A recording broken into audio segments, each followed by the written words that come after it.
Hello and welcome to the Step Stories podcast. I'm your host, Robin Breuner, and today's episode is going to be really interesting.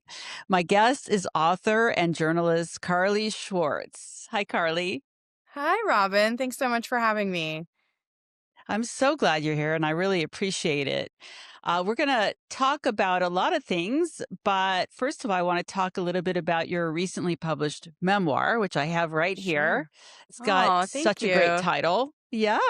Oh, thanks. I'll You can thank try my best anything twice. friend. You thank my best friend for that title. I was like, what do I call my book? It's great. I mean, Thank it's I'll you. try anything twice. Misadventures of a Self-Medicated Life. So you got to dig into it and read this one. It's super interesting, and you do it. You handle a really heavy subject with a lot of humor Thank and you. intelligence. So, what did you say? Thank you How'd you so come up with much. that title? Yeah, sorry, I didn't mean to interrupt. I guess that's the one No, thing that's I'm okay. still working on with podcasts is always wanting to chime in. That's So all yeah, right. when I was my original book titles, I had a running list in my phone, and none of them were good. And I have these two really close friends. We were talking a little bit about chosen family before I got on the podcast, and my two closest friends and I kind of talk all day long about everything. I say this book wouldn't have happened without them. They were reading every page as I wrote it, and well, not every page as I wrote it, but I would send them pages, and they convinced me to quit my job and do it. And then came title brainstorms, and I think the title my friend and I workshopped was "I'll Try Anything Twice: Confessions of a Drug-Addled Depressive Overachiever." And then when I worked with my publisher to come up with a little bit less of a self-deprecating subtitle. But we liked "I'll Try Anything Twice." It's kind of catchy, and it's true. I mean, another phrase my best friend and I say all the time is we have to be careful to not be so open-minded that our brain falls out. And I think we're That's a both, good idea. yeah, we're both pretty open to trying stuff. I will never go skydiving. I will say that. I will try skydiving 0 times because it sounds really scary. But other than that, I'm It's pretty open-minded. It's so funny you said that because I am going to go on this podcast called Five Random Questions, and I was listening to it and I was thinking he asked somebody, what's one thing you just would never do? And skydiving is the thing that came to my mind too. When I Oh when my I was gosh. younger, I thought yes, but now no way. I don't Doesn't have it just that seem so desire. scary? No, we can It stand on the doesn't. ground and cheer people along when they go. Exactly. Both my kids have done it and told me after the fact, Whoa. and my husband's done it tons of times because he was a naval aviator, and so they had Oh, to do it to wow. learn Okay, how sure. to jump out of a Mhm. plane. Anyway, um, but you have some really big cred as a journalist, at Thank starting with you. the Medill School of Journalism Thank at you. Northwestern, which is Northwestern Yeah. University, and that's a fantastic school. My son Thank also you. attended, so I know that He school well, and did! I What was know. his major? Oh, Medill. He was He went he to was a Medill! journalism major. Yeah, yeah, Oh, yeah. I Same. wonder if we have the same So. professors. I'm obsessed with Medill. I'm actually on the Bay Area Alumni Board, so if he's out here, we should definitely connect. And I just went back as part of my book tour. I spoke to a class, and then the best part was my magazine professor, Patty, who is basically, I mean, if you read in the book, college was a really hard time for me.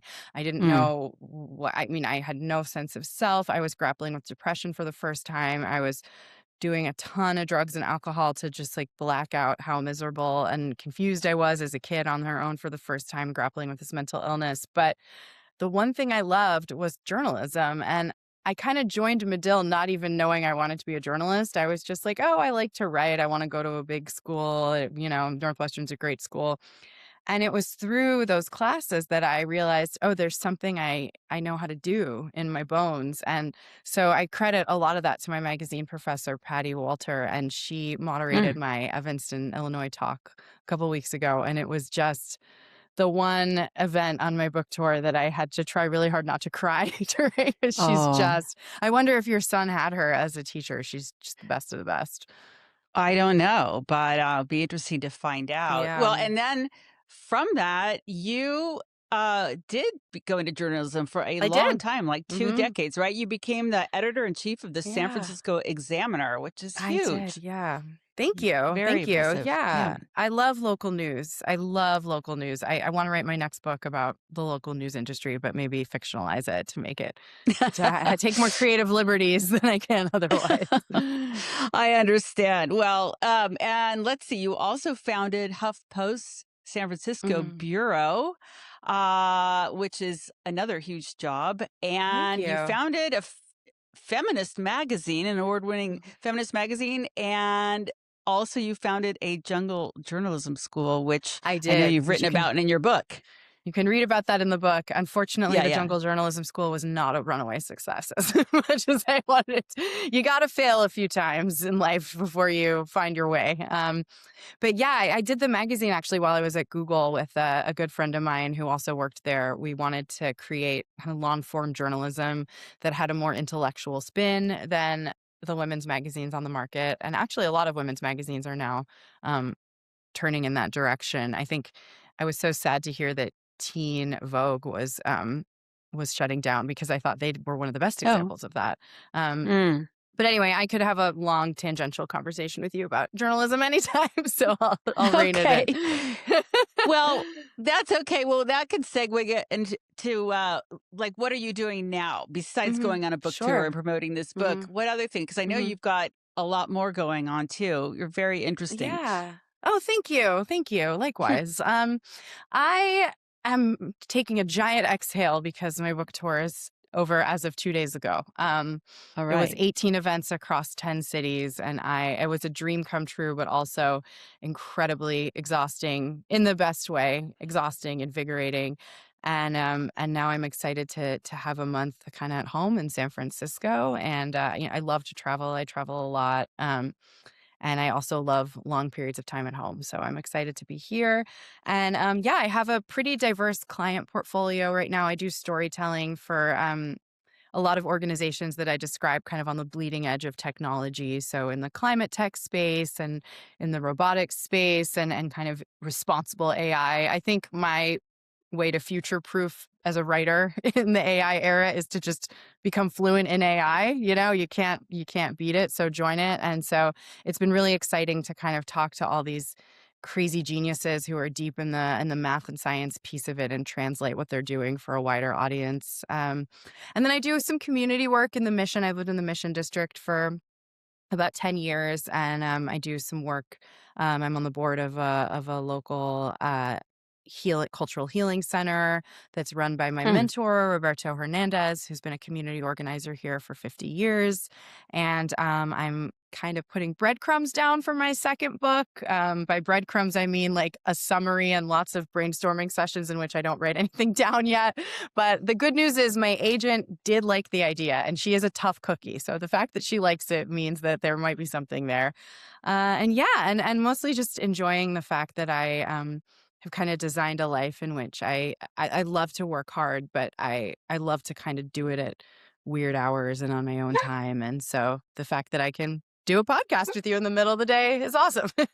I wanted to dig into your book actually, Yeah. and I know it's not directly related to a Mhm. step story, although you have a step story. Mhm. And I definitely want to talk about that. And also your feelings about your childhood and Yeah. how that affected you and how that affected your mental health, how Yeah. that affected the choices you made as an adult. So we Mhm. can go one of two ways. We can start with your childhood and then work up to the book, or we can just give an overview of the book and then go backwards. So I will let you start in with that. Let's start Go with the ahead. childhood. I've been talking about the Okay. book for 2 straight months. I'll talk about something Okay. else.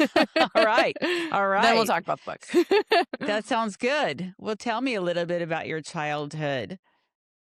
Yeah, I mean, I actually had a really nice childhood, and I think that is part of the menace of depression is that when your life looks really good on the outside, you internalize all this shame. Like, why do I feel this way if everything is good? I mean, I had Mhm. 2 loving parents. I have 2 loving parents. I was born in San Francisco, and they decided to move back to Connecticut. They're both from the East Coast so that my brother and I could be raised close to our grandparents, which I think was a really smart choice. But it's funny growing up, San Francisco had this sort of mythological role in our household as like the big city we all lived in. And I don't remember, I was 1 years old when we left, 1 year old. And it's really interesting how I ended up back here right out of college and just felt so taken with this city. I described San Francisco as the greatest love of my life, and it's like my soulmate city. And I do think I'm right there's there with you, something, by the way. yeah, I'm right there it's with the you, by the way. best. I'm a big cheerleader for it. Yes, love Oh, it. same. It's complicated and messy and effed up, but it is also, I just find me a better place on earth to live, Yeah. and I will Yeah. tell you no, San Francisco's better than that. And yeah, and so it's interesting how the sort of origin story here played into how I've decided to build my life here as an adult. But yeah, we grew up in a nice suburban household. I was really close with my little brother. I mean, maybe as a 3 year old, I didn't really understand having a new baby in the house. So I'm sure that set me, off course a little bit like any child who has a sibling. I'd rather have a sibling than not. And, from a young age, I really did experience intense emotions. I would have these sort of all consuming temper tantrums and just feel really emotionally unregulated would be the word I would use. I mean, what 3-year-old doesn't have a temper tantrum? But for me, they Yeah. would just feel so destabilizing. And as an adult, I mean, I would, when I was drinking to the point of blacking out in my 20s, that would often happen again. It was especially in college. This childhood sort of beast, this demon child goblin would come out. And now to this day, sober and healthy, I consider myself, a great self-care and lead as healthy a lifestyle as I possibly can. I still have really vivid dreams, and in those dreams, that temper tantrum child comes out sometimes, and it's Hmm. almost like a way of blowing off steam in my subconscious. I mean, I wake up in a cold sweat thinking it was real and remembering those moments. But, Hmm. my parents did a good job. I think they really loved each other and until they grew apart, and they still do. They still are really fond of each other. We spent Christmas all together a couple years ago with my stepmom and my dad and my mom and my nephews and my brother and sister-in-law, and it was really lovely for them to be around their grandkids together. And I think the other thing about my childhood is that I had a really overachieving childhood. I've always been an overachiever. I remember getting bored in class really young and kind of zoning out once I kind of grasped a concept, and that led itself to just these sort of hyper competitive environments. I went to a pretty high octane all girls college prep boarding school, and then a really high octane, as you know, university, and then went into a really high octane career path, and that sort of coming of age with that mindset paired with this nascent mental illness, I think created a condition that I never felt like I measured up in my own mind, that everyone around me was always more talented, more capable, no matter how hard I worked and how much I strove for a conventional definition of success. I think having the depression on top of it um, was just this constant almost hindrance in my mind.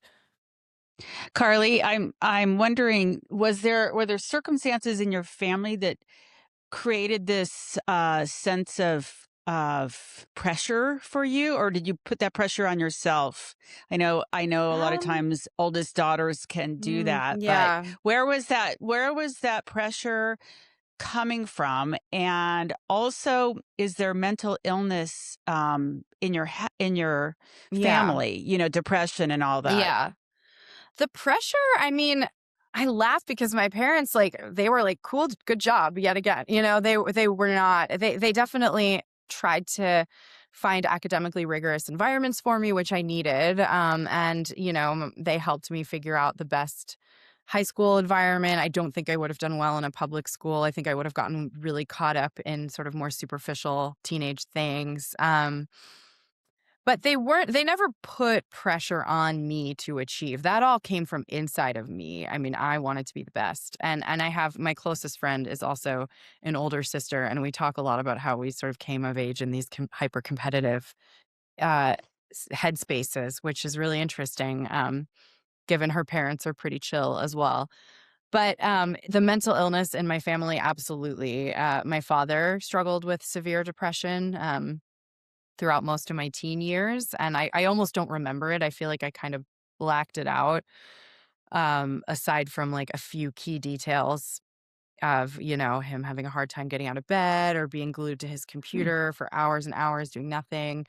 And then on both sides of my family, actually, there's been I've gotten really into, as I've gotten older, kind of interviewing my grandparents and finding out where we came from. And I've learned there was suicide on both sides of my family, both my mother's Oh, side and my father's side, and bipolar disorder on both sides of the family. Bipolar was something, as you read about in the book.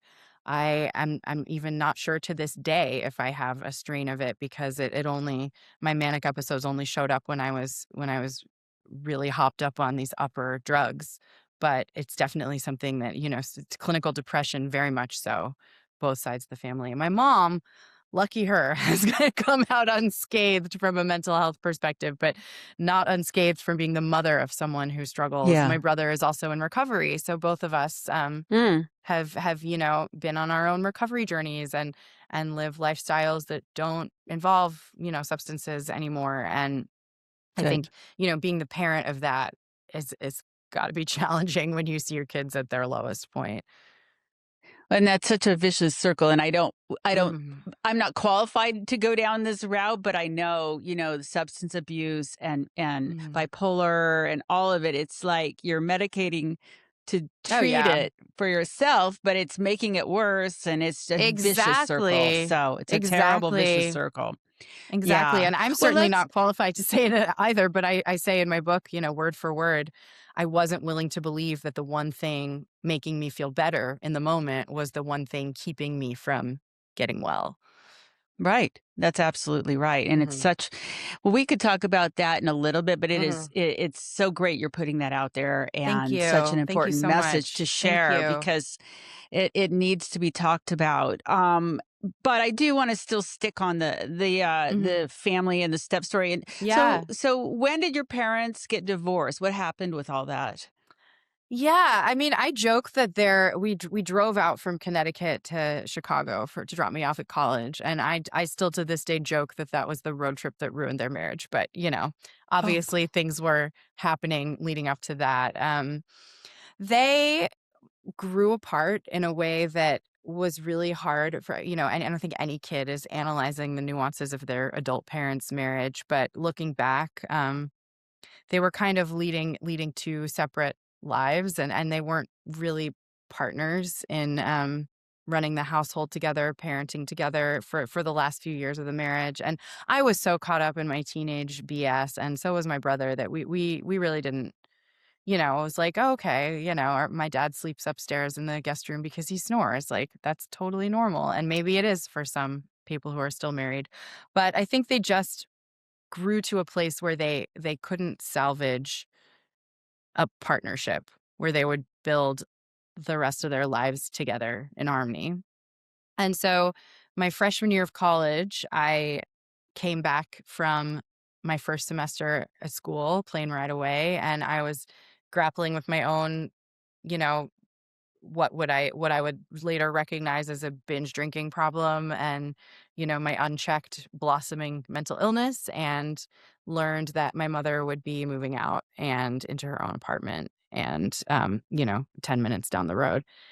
And that was it was just a trial separation. But over the course of my college experience, the divorce was finalized. My mom started dating someone else. My dad went into a real depression for a couple of years, and for a while there I kind of felt like I was his main, support system, which was hard for me because in college I had my own suicide attempt, and I came back, and spent a semester at home living under both of their roofs, which was actually kind of healing for me, I think, to see both of them in their own environments without each other and kind of reestablish those relationships. My brother okay, and I'm I gonna oh, oh, go ahead, sorry. yeah, I wanna no, say I was something gonna say, finish your thought, yeah. finish your thought. The last thought, and now my dog is barking. The last thought is, my brother and I became extraordinarily close during that time period, in a way we never had been. I mean, we were really close as young kids, and then when our parents split up, I think we just kind of became a version of best friends in a way, and just kind of I don't think we would have seen it at the time as supporting each other through that. I think we would have just seen it as, rebelling and being late teenagers together, older teenagers together. But he really did become, one of the most important people in my life during that time period. Yeah. Well, I have so many thoughts about all of Mhm. this, because I went through something very similar, Mhm. and I had um, anybody who's listened to my podcast has heard me say this 1,000 times.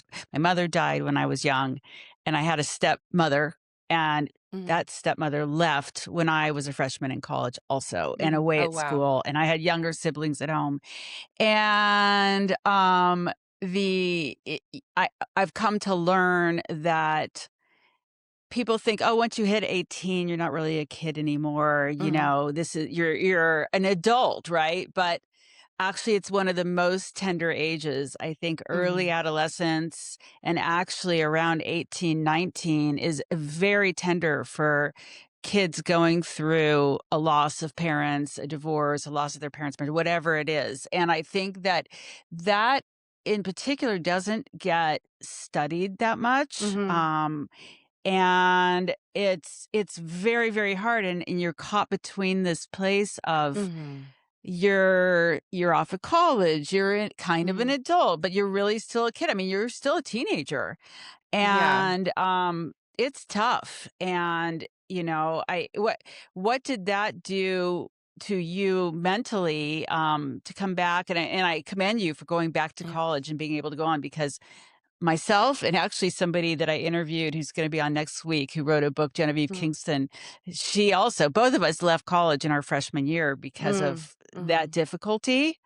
But yeah, I think that I'm wondering how that affected you going Mhm. forward. Did your Yeah. mental illness problems start going more, uh, getting more precarious? And Yeah. also, I get the thing with your brother. It's so great to have a sibling, Mhm. because I'm the same Yeah. with my siblings. Mhm. Yeah, it's hard when you're the oldest Yeah. and you're away and they're left at home dealing with it too. There's Yeah. guilt.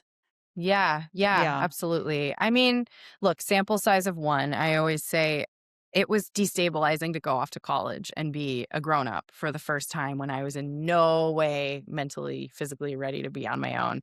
And then coming home and having my own foundation of home completely different than Yeah. what I had known for the past 18 years. Like, yeah, I think that was a unique challenge. Am I glad my parents split up? Like 1,000%. Like as an adult Oh. woman who has great relationships with both of my parents, I am really happy that they've found versions of their lives that really allow for each of them to be the best versions of themselves, for them to really thrive in older age. I mean, they would kill me for saying older age, in late middle age. Um, and yeah, and it was hard, but there's no easy way. If they had stayed together miserable, would it have been harder in the long run? Probably. If they had split up when I was younger, would it have been harder for different reasons? Probably. I think for me, the way it happened, was just, it was at a precarious time in my life, and I was just starting to understand that it might not be normal that I lived inside a head that hated myself and like believed Hmm. I was better off dead, and Hmm. was just given access to like unchecked alcohol as much as I wanted at any time. As being a freshman in college, off on my own and in a sorority and in a pretty active social circle, Midwest Greek scene. So yeah, it was kind of a perfect storm. I mean, I did stay in college my freshman year. I didn't stay in college my sophomore year. I hung on, and then I actually ended up dropping out of school twice. The first time was when I started having suicidal ideations, and I went to a therapist for the first time as an adult. I had seen a therapist one time as a kid for anxiety stuff. So yeah, I've got a whole host of fun, things. But as a college student, I saw a therapist for the first time, and she suggested I leave school and start seeing a therapist more regularly. But I didn't leave Illinois. I stayed in Evanston. I got a waitressing job. I kept partying. I got a new boyfriend. I thought I was better without the pressure of school. So then I went to study abroad my junior fall and in Spain, and that was when things really started to unravel for me. Hmm. It was sort of this. I had all this pressure in my head of, oh, well, this should be the best time in your life. So why do you still hate yourself? Why do you still feel so horrible all the time? And at that point, my mother had started dating someone new, and my brother was kind of getting into some challenges in his senior year of high school. And I remember calling them from payphones crying, and my mom being like, well, but can't you just go, like, you're in Madrid, like, go study abroad. Like, my study abroad was the best time in my life. And I have this one memory of we were on a trip to Italy. God, this just sounds so dripping in privilege, like, poor little girl, poor little rich girl. But I remember kind of skulking around the Roman ruins, wanting to jump off them and thinking, like, I would be better if I jumped off these ruins and, went splat. And so I got back from my study abroad, went back to college, and everyone was talking about how amazing and transformative their experiences were. And I just kind of went further and further inward. And that's when I really did, for the first time, try to take my own life. I don't know if there's a trigger warning on the podcast, or I do like to talk openly about it because I am someone who's had, a pretty good go of it when you look at my life on the outside. But I think it's important to talk about these struggles on the inside. Yeah, for sure. Yeah. And so I went home after that. I went back to West Hartford, Connecticut. Or, we'll be specific. Bloomfield, Connecticut is the suburb next to West Hartford. My parents heard me say West Hartford on a prior interview and was like, "Come on, give Bloomfield some love." So I went back to Connecticut, and I really set out to tackle my mental illness in earnest. I joined uh, an intense outpatient recovery group, and I went on antidepressants for the first time, and I took 2 semesters off instead of 1. And I started reestablishing my closeness with my parents on an individual level, and I did not return to school until I was good and ready. I mean, the school wouldn't have me back until I was good and ready as well. And then my senior year, I So, did really well. mm, you went back to Northwestern? I did. Yeah. Yeah. Okay. I managed to graduate on time because I used some of my study abroad credits, and yeah, and went straight to You're, SF, and yeah. it's honestly, the more I do this podcast and read, particularly from young women who struggle with loss of a Mhm, parent or the mhm, divorce at similar ages, it's interesting. I have very mhm. similar patterns to you. It Wow. crazy Wow. similarities. Went abroad, Wow. moved to San Francisco, dropped out of school, Yeah. Where were all you in this stuff. school? Uh, I was I started at Tufts University, Oh, yeah, left my best there. friend from high school went there. Yeah. Well, and then I did a complete turnaround. I went to Arizona State, had such a light, happy time, and got in a sorority. And then I studied abroad. I went to the American University in Paris, and I Oh, stayed there and amazing. graduated. And then I moved to San Francisco. So similar, but the whole time I struggle with unresolved grief. That was Mhm. my real Yeah. problem. That and so I'm wondering about your parents and seeing all this going on with you. Did they recognize what was going on, especially with the history with your dad and in your Mhm. family? And also, how did they handle your mom now having somebody new, and Mhm. then what happened with your dad? Did he remarry? Because I know you've got a story related to that. You got a great story about that. Yeah, my parents are really different, and this was one way that it was pretty obvious. My mom is, I joke, I'm like, your love language is acts of service. Like, she does. When I went through the worst of my depression, which I write about in my book, in my early 30s, my mother was the one taking me to doctor's appointments and picking me up at my house and making me stay at her house and taking me on runs and walks and with her dog. And she kind of shows up. And my dad is much more like, my love language is kind of touchy-feely words, like break out the violins and profess our feelings. And my dad was kind of that role. And my dad's the one who's experienced severe depression. So he really, I think, um, saw a kindred spirit in me, and for better or worse, I think it ultimately brought us closer together. After all is said and done, Hmm. I wrote him a letter when I was in rehab, when I was getting well. I think for the hopefully the last time, 8 years ago, and I told him that I think the depression was a gift because it helped us to really understand each other and other people's darkness in a way that leads to empathy and connection and the things that get you out of it. Is the great irony is that understanding my depression better allowed me to connect to others who also struggled, which helps all of us kind of come together and find the connection and community that ultimately leads to that belonging and self-love that you need in order to face down these afflictions.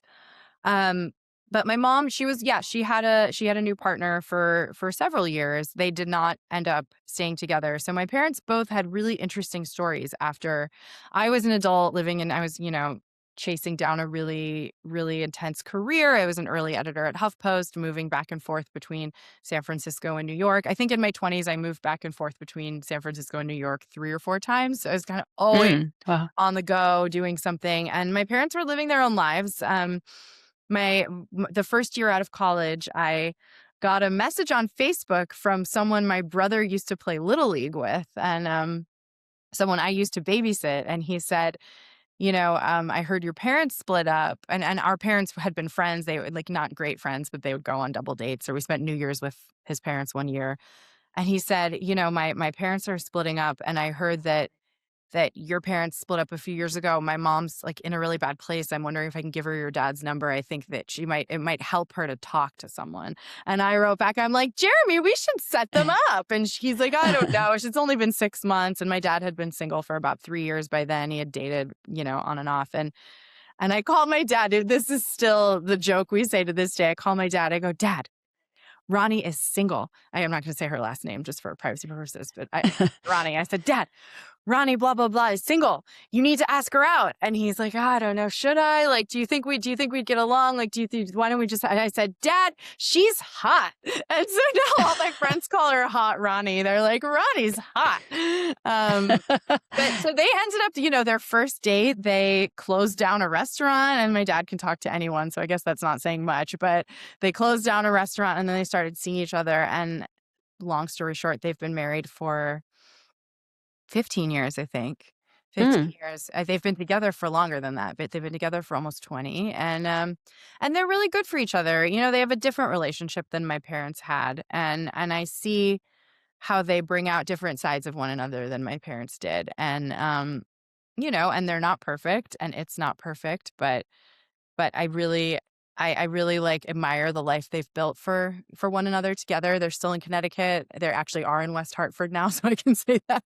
And I love my stepmom. It took a while. It didn't take a while to love her. She's a very easy person to love, but it took a while to fully accept, I think, that this was the what our life would look like now permanently, that she Eh, and my dad would be together. And I was wondering about that because it sounds like you were very close to your father. So Mhm. did that change when she came into the picture? I mean, was that hard for Really, you? my dad and I are really Yeah. close. Yeah. She jokes that my dad and I have this annoying sense of humor and we kind of speak the same, like the secret language together. And I took both of them to Mexico. I lived in Mexico for a while, which I write about in the book. And I took both of them with me for a week-long trip a couple years ago. And it was really great to get a lot of, quality time with the two of them. But then my dad and I would just go on these like riffs where we just make these jokes about things that are funny to absolutely nobody but the two of us. And she's like, I remember she's standing in the elevator, rolling her eyes, being like, what on earth are you guys talking about? But I think she's really grateful that we have each other in that way. And I'm so grateful that my dad has a companion and someone to travel with and someone to live with and spend his life with. And yeah, and she and I have our own. I think what's been really special over the past several years is that she and I have really developed our own relationship outside of my father. We'll go on long walks or drives, and I get, really candid advice from her. She's a therapist, so she's a psychiatrist. She's an incredible listener and great advice giver. And I've talked to her about some like woman to woman stuff that I might not necessarily be able to talk to my dad about, or even my mom, because Ronnie's not my mother. It makes it a little less, awkward. Mm. And she gives really good advice, and I really appreciate the quality time we have together. On my book tour, I took her vintage shopping. One of my closest friends in San Francisco has a vintage brand, and she was doing a pop-up at a market in Manhattan, and I took Ronnie, and we went shopping together, and I helped her buy this really cool jacket. And then actually, the mother of her daughter-in-law, so my stepbrother's wife's mother, if you can do that math, came with us, and we had this whole like blended family shopping outing, and it was a blast. And That of course, sounds well, and that sounds great. Was your brother, as close to her, being that it was his friend's mom? I mean, how did that all um, work out with his friend and your brother and you? And yeah, also, how old were you when they got married? Because it seems like you're coming from an older daughter's perspective, yes, yeah. I in mean, as far as they accepting her. yeah, they got married when we were in our 20s, and so it wasn't, Okay. it wasn't just like, "Yay, let's do it, loving family, hold hands and run off into the sunset," it was definitely Mhm. there were some growing pains. My brother is really close with both of them, but he also, is married with kids, so he's really young kids, so he's really focused on his nuclear family right now. And they just bought a new house in Santa Barbara, and he doesn't have as much time or freedom to just willy-nilly fly to the East Coast when he feels like it to go spend time with them. But I mean, yeah, my dad and brother are two peas in a pod, and my brother and Ronnie get along well. And her two sons, I mean, we're getting closer. I really love them both. I just never growing up, being in California as an adult, and the two of them being in Connecticut and New York, we just didn't get a ton of quality time, but we've started spending more and more time together, and that's been really fun. It's really interesting because my father has really stepped in to play a father role in their life. And so my brother and I sometimes say, like, isn't it crazy that these two guys like have dad as their dad? They're our age. But I think the more time we're alive, the more opportunities there are to spend more time together. And I've been really enjoying that. And they both have kids, and I really enjoy my stepbrothers both have kids, and I really enjoy getting to know their children. Because as much as I don't want my own children, I love extended family children. It's just a lovely energy, and they love my dog. My Jeremy's kids, for example, are just so obsessed with my dog, and so if I ever go out of the country and need someone to watch the dog, my dad and Ronnie will take him for an extended period of time, and then Jeremy's kids will come over and take care of Nacho, the dog, and they'll take him for walks. And yeah, so there's touch points. There's ways that we, stay connected.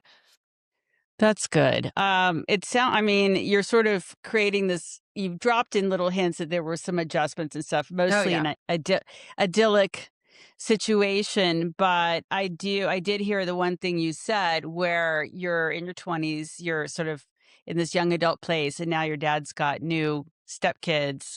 And I've seen this, and I know plenty of people who it gets a little bit dicey sometimes because Yeah. suddenly he's got other kids, and he's, like as you said, he's become a father figure for them. But Mhm. were you always able, your Yeah. brother and you always able to be okay with that, or was that ever a hard adjustment for Yeah. Do you you? want me to get into the sort of challenging nitty gritty? Let me think. I mean, I was really self involved in my 20s and 30s. I was working all the time and partying when I wasn't working, and dealing with this ever blossoming depression that I kind of kept at bay until I didn't. And so I almost just didn't really pay attention. I was living on the other coast. I wasn't in Connecticut a lot back then.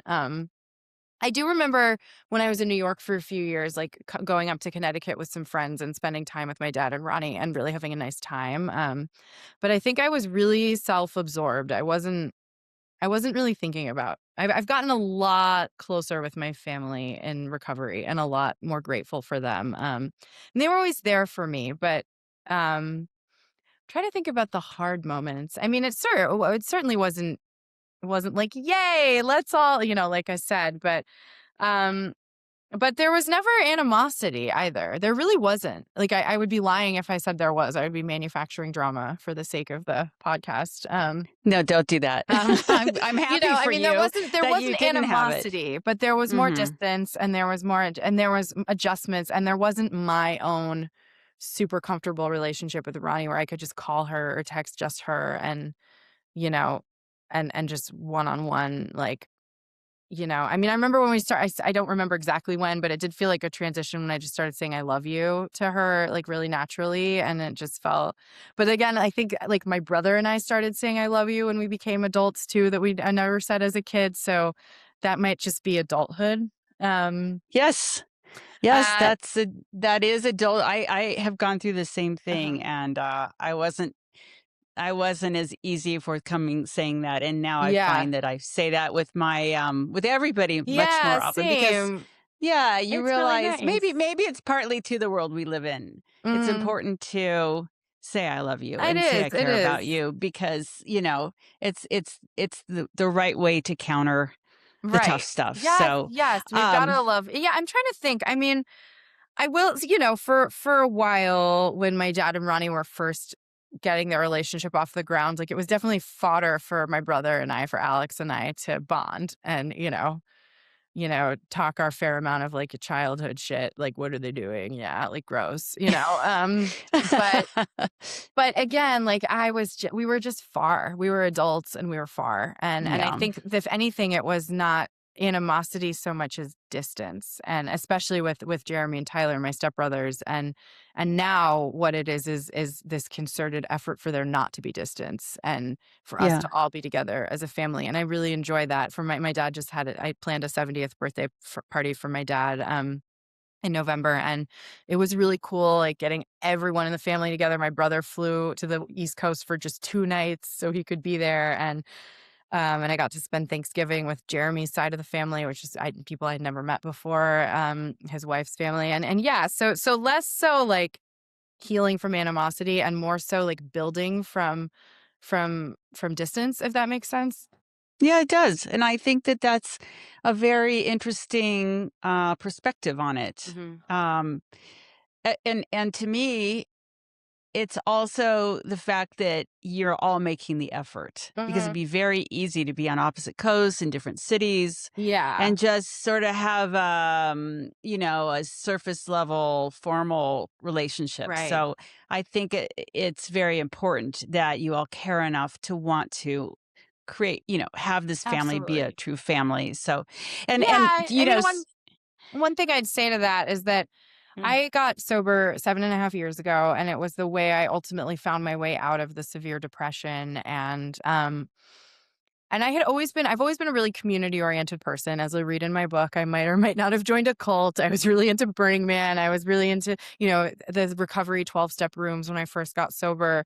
But I think what I really appreciated when I could finally see my life for what it was and finally appreciate my life for what it was were the incredible close relationships I had and how unique that is. That I have great relationships with both my parents and my stepmom and my sister-in-law and my brother and my friends that, the relationships that I invested so much in when I was miserable were all there waiting for me to enjoy when I Mm.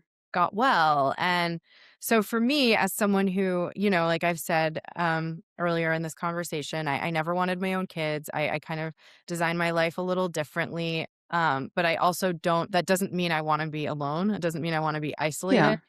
It means I wanna be surrounded by, I guess, this version of a chosen sort of my friend calls it super nuclear, when you have beyond a nuclear family and kinda have community around you, and so for me, given my life is set up with that level of freedom, it has been so incredibly important for me to invest in these relationships, with a concerted effort since getting well, and I do the same with my grandparents, like, I try to I have 3 grandmothers. Actually, here's a really interesting point for a Step Stories podcast. I am the 4th generation child of divorce. And in every single scenario, it was the mother, the woman who decided to end the marriage. And Interesting. so my Do you great think that has had an effect on you not maybe wanting to get married and do a family? I don't know. I mean, I don't not want to get married. I think there's something biological in me that just never had the mother gene. I'd love to be surrounded by Mm. dogs. But I'm not like closed off to the idea of long-term partnership with the right person. But it's really interesting. The more time I spent with my grandparents, the more my grandfathers are all sadly passed, but my grandmothers are all still alive, which is miraculous at 41 years old. And I just started talking to them about our family history, and it turns out my great grandmother on my dad's side left her husband when she was pregnant with my grandmother because she found out he was cheating. This is like in the 1930s. And she raised her daughter as a single mother, moved her to Los Angeles and back via train before she was 10 years old, and then Mm. married her high school sweetheart, who ended up becoming my great grandfather and was a grandfather to my father. And then my dad's parents split up in a similar way, or not in a similar way. No, there was no cheating involved. There's no infidelity, but his mother decided that she wanted to go be an actress, and she moved to New York City to try for the stage for theater when my dad was a teenager, and and and he was kind of raised in his final years by my grandfather, who remarried a woman who is now I consider one of my grandmothers because she was around before I was born. And then my mother was the one who took the first step to ending my parents' marriage because it was not a good marriage by the time it was time to end it. And my dad is the kind of person who would have just kind of gone along and loafed along and just let things, just be not great. And my mom is a very action oriented person. She's the one who got him into therapy and decided, this is not the life either of them deserve to live. So it is interesting that that's trickled down 3 generations till you get to me. Yes. Yes, genetics are Yeah. incredible, and, Nature versus um nurture. Yeah. yes, that's right. Well, we are at the, end of our interview, but I wanted to sort of go back to, the things you were saying right before that, Uh-huh. talking about creating extended family, however Yeah. you can do that. And the importance of the support that Mhm. you have, no matter what your circumstance. It really is Yeah. important to not isolate yourself, to take advantage of the people that love you or Yeah. build those people around you. It's Thanks. tremendously important. So I'm glad you emphasized that. Thank And you. Yeah, if I can I just just actually there's if you check out the June issue of Alta Journal magazine, it's the okay. California West Coast print magazine. It's a beautiful Yes. magazine. They it's the families issue, and I actually contributed an essay about building my chosen family in a way that kind of colors outside the lines of Oh, the great. white picket fences. And so yeah, so that'll be coming out, and it's just like how living communally helped me to understand the importance of kind of choosing the love you have in your life and investing in that above all else. That's exciting, and that's a great magazine. And you know what? You have I love your website actually. It's Oh, thank you. Carly dot Inc. So you can INK. go Yeah, there, INK, that's right. And find out a lot more about Carly and this coming. I'm sure you're going to have a link to that on your website, right? I'm absolutely. guessing. And we'll have that information in our show notes Excellent. too. And I'll So link you to can the follow show. more.